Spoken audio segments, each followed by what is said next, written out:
welcome to the Tech of Fame podcast. I am your host, Kylie Montini. Today, we are thrilled to have the incredibly talented Katie Chonacas joining us. With over 2 decades in the Hollywood entertainment industry, Katie has established herself as a globally recognized Greek American actress, model, poet, producer, painter, and philanthropist. Her journey began at a young age when her natural beauty and classical training quickly propelled her into the spotlight.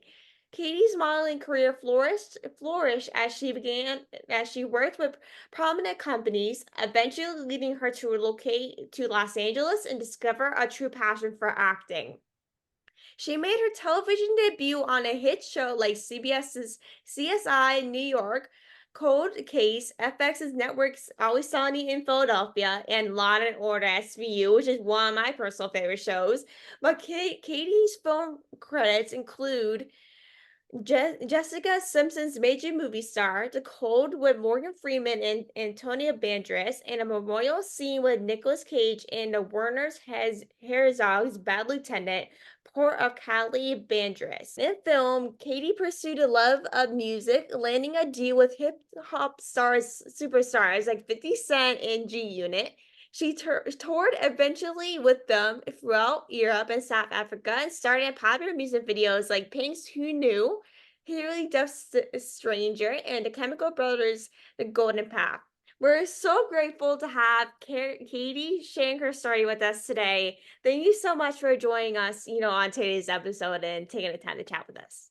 Thank you, Kylie, for having me. And thank you so much for the person tuning in. We're going to make it an impactful episode. Let's go. For sure. We have some amazing questions lined up. We're definitely going to do this for a part two episode at some point, another part two at one point. But of course, you were in the entertainment industry since you were a child, which is crazy. But what inspired you to pursue a career in the entertainment industry at such a young age? Which, of course, entertainment industry is such a hard place to get in at such a young age. Yeah, I just think it was always in my innate nature. I'm Greek and I grew up my family came over from the old country on my dad's side from Greece, and my parents were middle class workers, working 9 to 5. We went to school with like brown paper lunch bags, and I ran cross country, and then we had a lot of like independent alone time, and I found myself just like studying like Socrates and Greek mythology and Maya Angelou and Mark Twain, and just I became a wordsmith and loving language and the meaning of sounds and words and quotes and vibrations. And I started it like as a poet, and I just loved the fantasies and the word plays of the magical world. And I was creating the possibilities through Mark Twain of like what the world could be like. And also just, Detroit used to be the #1 murder capital in the world, and I wouldn't watch TV, but I'm an empath, and I didn't know the word of empath, and I was a HSP, highly sensitive person. I didn't know how sensitive I was, but I just knew like it was like fragile, and I knew like I had this igniting flame within me. And it's a part of your destiny, I believe. But my birthday's 11/11. I just feel like, we have our past, and I chose to listen to my calling. And that was to make people laugh and to entertain people. And I like Robin Williams, they say the best stand-up comedians are the ones who felt the most pain and they've dealt with the most stuff, but they go on the stage and they make people laugh because they know what it's like, and they want everyone else to laugh. So I think I've always liked comedy. I've always liked entertaining people. So I've always followed that excitement to like lead me into entertainment. I love that you use Robin Williams as an example because Robin Williams is one of the most recognized, maybe the most famous comedian ever that has ever came in entertainment comedy. And it turns out throughout his life he was suppressed. Like he was going through a lot of things, but he still went up on stage to do comedy things and was an actor full time and also made an impact on a bunch of people, which is crazy. But I know well, a lot of people growing up, a lot of people knew immediately that they wanted to be an actor or a singer. Like a lot of people just knew in a way, Like, it's just Yeah. crazy to see how And much people recognize it very yeah, quickly. and also like that's why you can't judge a book by its cover because his blue glistening eyes, you always thought he had that sparkle of an ocean that he was just so angelic, but you don't know what's going on in people's minds and in their hearts. So we can't judge a book by its cover because like no one knew, like most people didn't know, unless it was like his wife or close family members. But then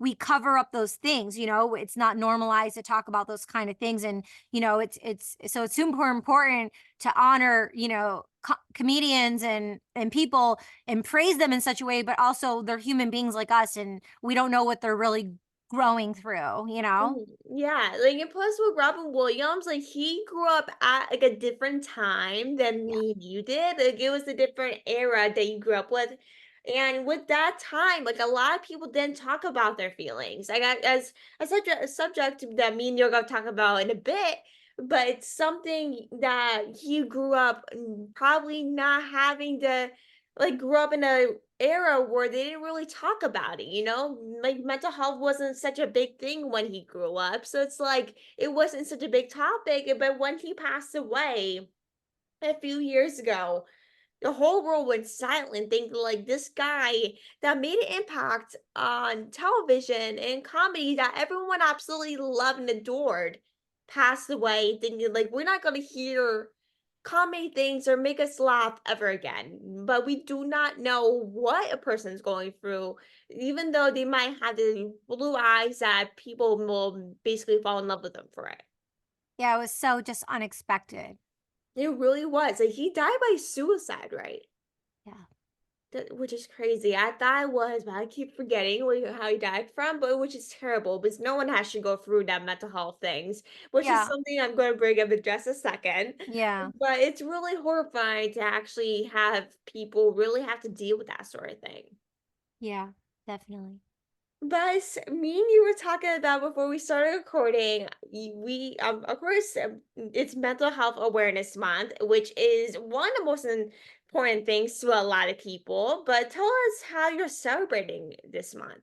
Yeah, so I haven't curated something in over a year. I actually took all of 2023 off just to dismantle everything I was doing from my little girl dreams up until now because I hit a wall for the very first time in 2022 in December of burnt out. And I've heard about burnout, but like I never ever, I have all this energy. I never experienced it like how I did.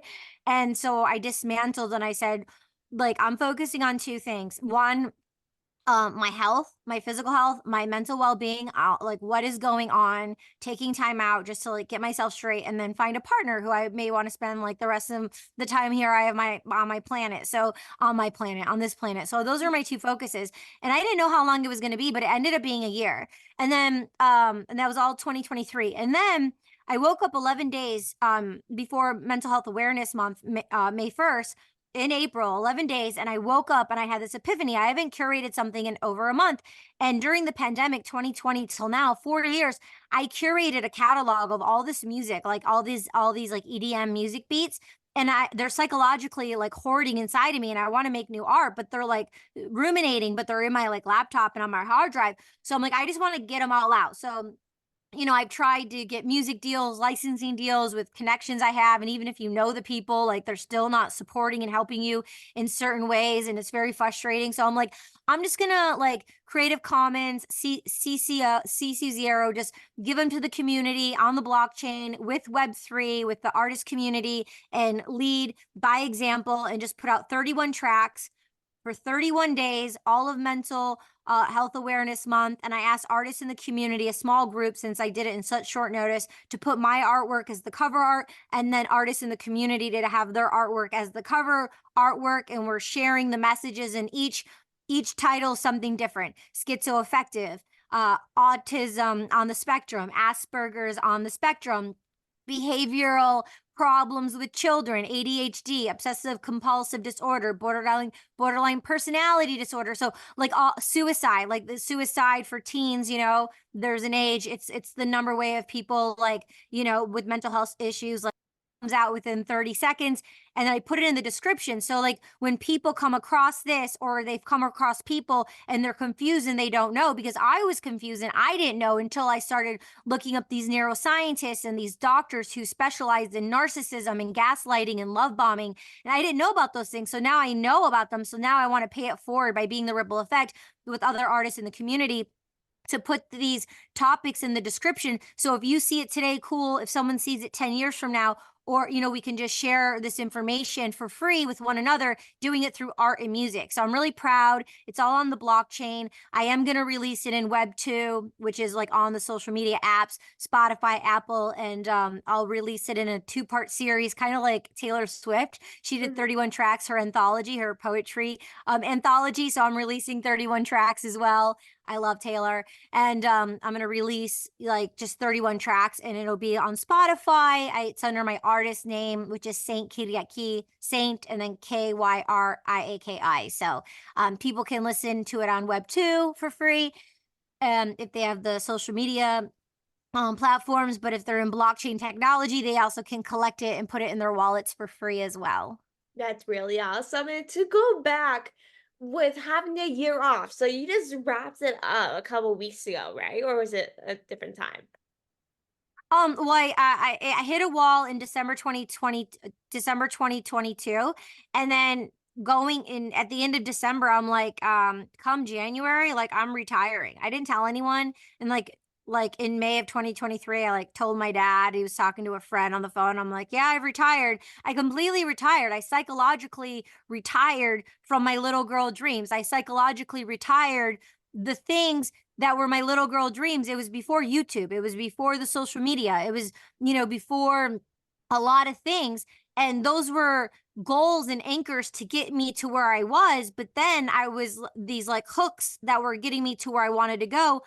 These anchors ended up kind of visually kind of like going into my skin and started ripping it and creating like blood, not for real, but they were hindering me and holding me back. So I had to dismantle the tools that worked for me when I was a kid, because with evolution technology and with my friendships and community and with my morals and my values and things changing and my desires and my beliefs, understanding materialism, understanding my own ethics, understanding my own values and what kind of life I want to curate, with how things are in society in 2024, we have to let things go. And not only physically let things go, psychologically let things go, our old scripts, our old beliefs. Like you have a script, you have a sentence, you have a belief that you learned from your grandma or from something that you read or from your parents. And it's like, thank you, I love you. It got me to this point. I'm a sovereign being. I'm good now. I will hold those near and dear to my heart. But then I get to make up new scripts and new values and new choices that I want to do for my life and for my future family and for my community Mhm. and for the people I love. Because, we have to pass the baton. You know what I mean? Yeah.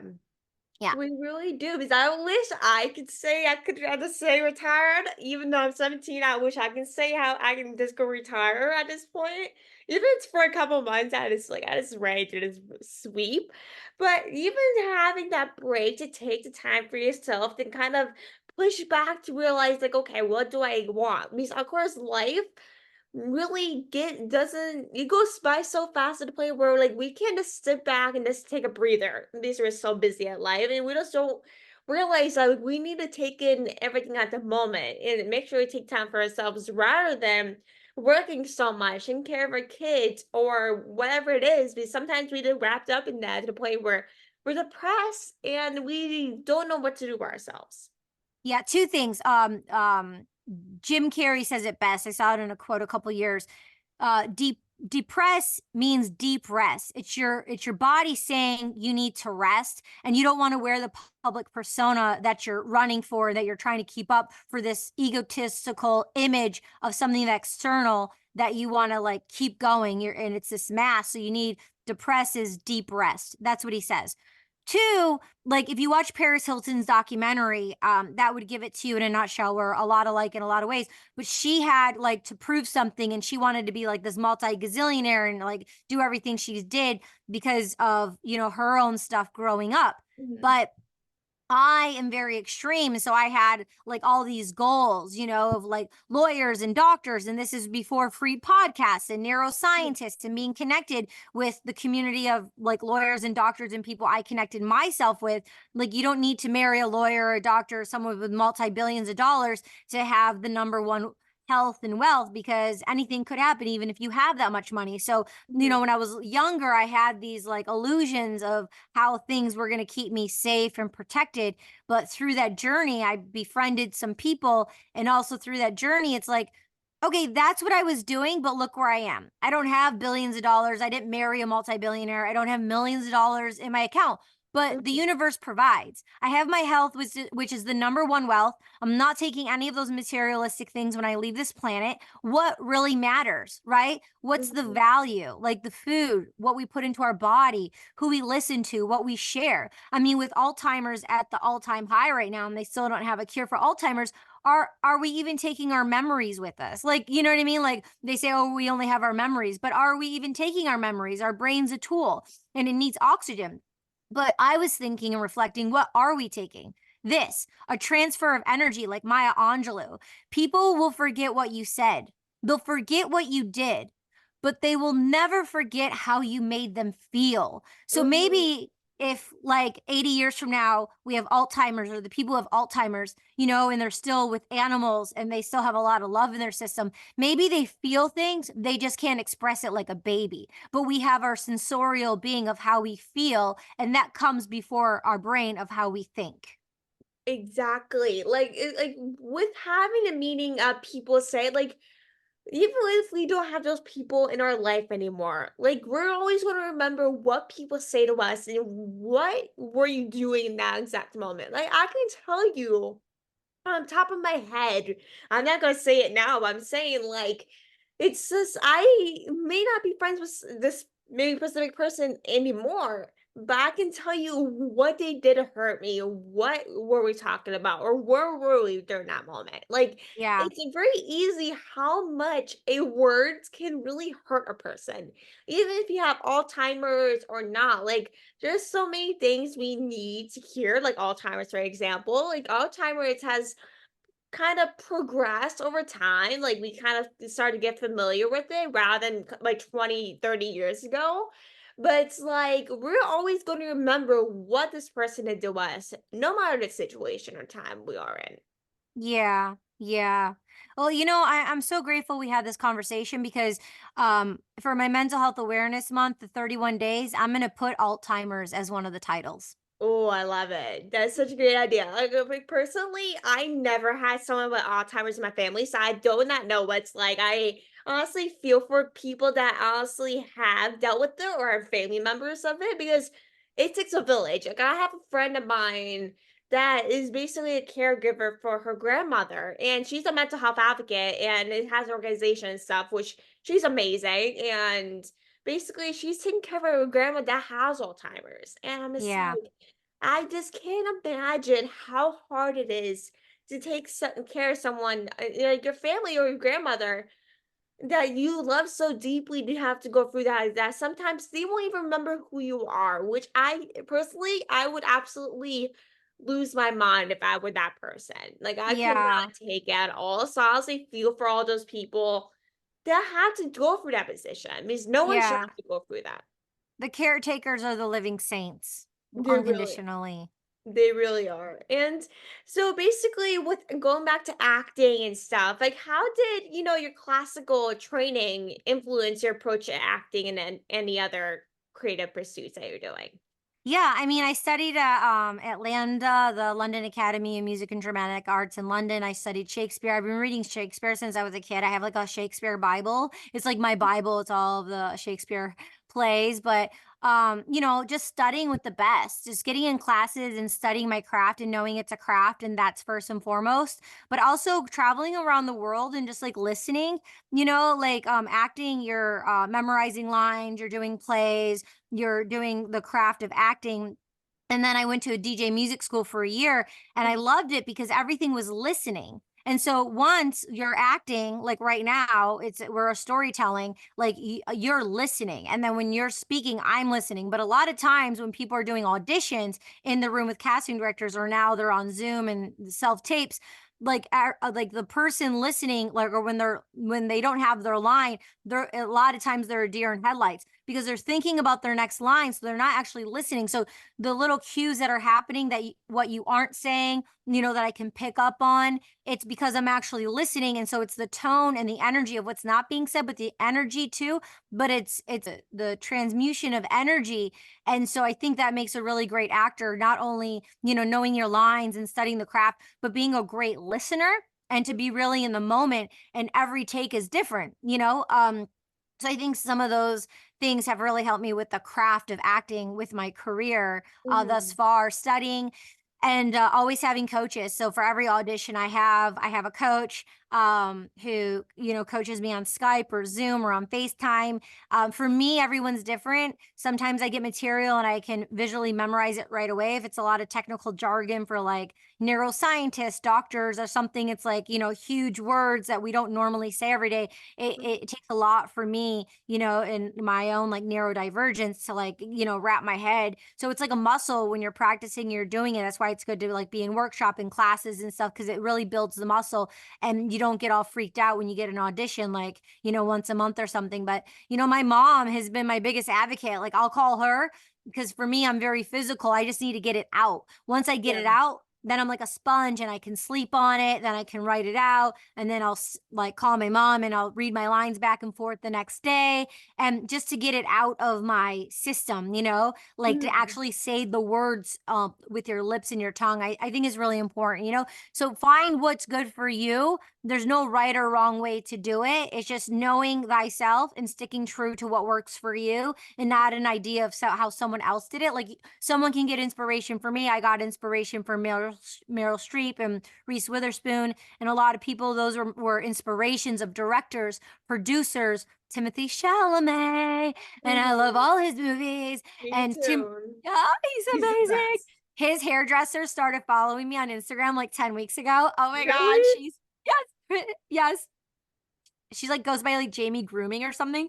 She's following me, I'm following her, and she does his hair. And people who do the hair are like the Mhm. closest because they're doing all like the talking, blah, blah, blah, blah, blah. So who knows if he even knows I exist by now. Like, if But he knows you exist, I'm literally so jealous. Like, did you see the new Wonka movie he's in? no, I was supposed to in New York. I had passes, but then I had to go to LA because I shot a TV show for Fox. So I was in LA. I missed it. Yeah. I didn't see it yet. I've seen clips of it, but I've been dying to see it. Every time I talk to someone about it, like they went to see it, they say it's so good. I'm just like, Okay. I'm I'm not going even to do sure if that. it's still in theaters now. I don't In think my so. We both need to see it and we'll talk about it next time. But A Rainy Day in New York, oh my God. It's so classic. Woody Allen's the director. See A Rainy Day in New York. It is so Mm. good. Oh, I would see it. Is it a show or a movie? It's on Amazon.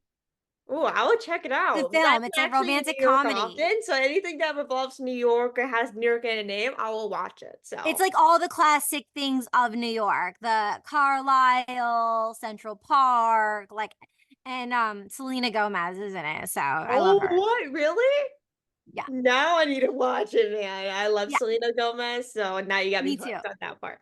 But to wrap this episode up, like how can people connect with you and check out all the amazing work you're doing?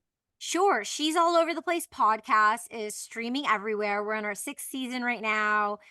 We have wonderful guests on, really impactful about health and wellness and the arts and entertainment with casting directors, producers, filmmakers, artists.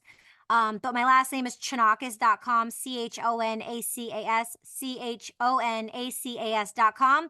And on there, you can click to hear the podcast. You can click to hear music. You can see I'm streaming everywhere under my baptismal name. I was born with two first names, so it's Saint Kyriaki, Saint, and then Kyriaki. But I'm sure it'll all be in the show notes, right? Yeah, you'll be showing Yeah, up. yeah. So just Chinakas.com, my last name, and then yeah, those are all the things of how people can find me, and then I'm on all the social media handles. Yeah, I'm awesome. Like we'll talk about more of your podcast in a part two. I actually having many questions about your podcast, so we'll make Okay. sure I include that in the part two, whatever that may be. But I really appreciate everyone listening. I'll make sure to put everything in the notes so you can check it out and check the amazing work in her podcast as well. She's interviewed amazing people. There's so many people, but I really appreciate you coming on and taking the time, and we'll definitely have to do a part two in the next couple of months. Yeah, Kylie, I'm so grateful. Thank you so much for inviting me. And thank you for the person tuning in. Our time and our attention is the number one most valuable thing. So being here to learn and share and, you know, like take notes and share this episode with one or two people and put it on social media is the best outreach you can do as independent podcaster. So You I are so appreciate. correct. So make Yeah. sure everyone to share, subscribe, rate, whatever's on your podcast platform. There's every podcast platform is different that I cannot keep track of every podcast platform because didn't even check out all the podcast platforms, honestly. But thank you everyone for listening. I hope everyone enjoys the rest of the day. Make sure to share and keep this conversation going. But thank you so much, Katie, for coming on. I hope you have a great rest of your day. Thank you. Bye.